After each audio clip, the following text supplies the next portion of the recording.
हमारे खुदा बाप का फज़ल, इत्मीनान और रहम आप पर हो। खुदावंद आपको और आपके घराने को ढेरों बरकतों से आसूदा करे और आप उसकी बरकतों से लुत्फ़ अंदोज़ होते हुए उसमें इत्मीनान और तसल्ली हासिल करें। एक नई मुबारक हाली यानी कि दूसरी मुबारक हाली, मुबारक हैं वो जो गमगीन हैं क्योंकि वो तसल्ली पाएंगे। इसका मतलब है ऐसे लोग जो अमलन गमगीन हैं, जो अमलन गम करते हैं, जो आहो नाला करते हैं, जो मातम करते हैं, वो तसल्ली पाएंगे। मुक़द्दस पालूस रसूल कुरिन्थियों के ख़त में 7वें बाब की 10वीं आयत में फरमाते हैं, क्योंकि खुदा परस्ती का गम ऐसी तौबा पैदा करता है जिसका अंजाम नजात है और उससे पछताना नहीं पड़ता, और दुनियादारी का गम मौत पैदा करता है।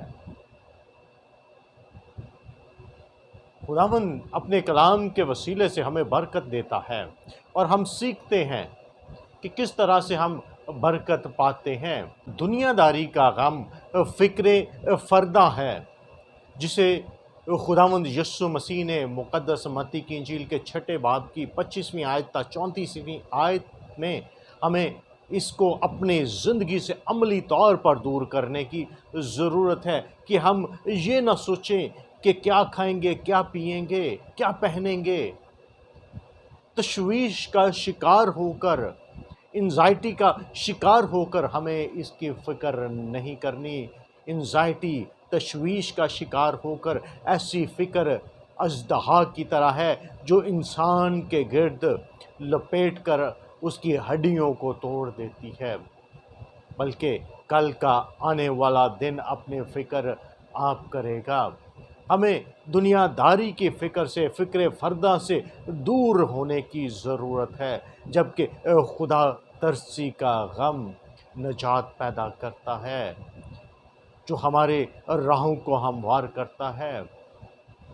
और खुदावंद यीशु मसीह को मुक़द्दस मत्ती की इंजील के 26वें बाब में इस गम को अमली तौर पर महसूस किया, उसे इस गम का तजुर्बा हुआ और उसकी जान नहायत गमगीन और बेकरार हो रही है, और वो दुनिया जहान का गुनाह अपने ऊपर महसूस करके गमगीन हो रहा है।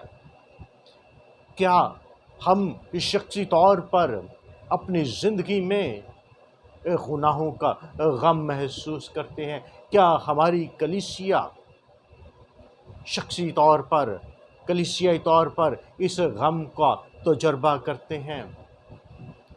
हमें अजीज़ों इन गमों का इकरार करके इन्हें अमली तौर पर गम और मातम करते हैं तो फिर यकीनन खुदावंद हमें तसल्ली बख्शता है।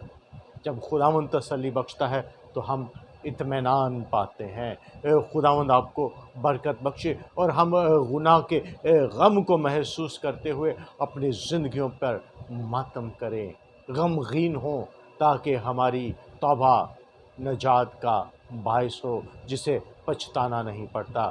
खुदावंद आपको बरकत बख्शे। आमीन।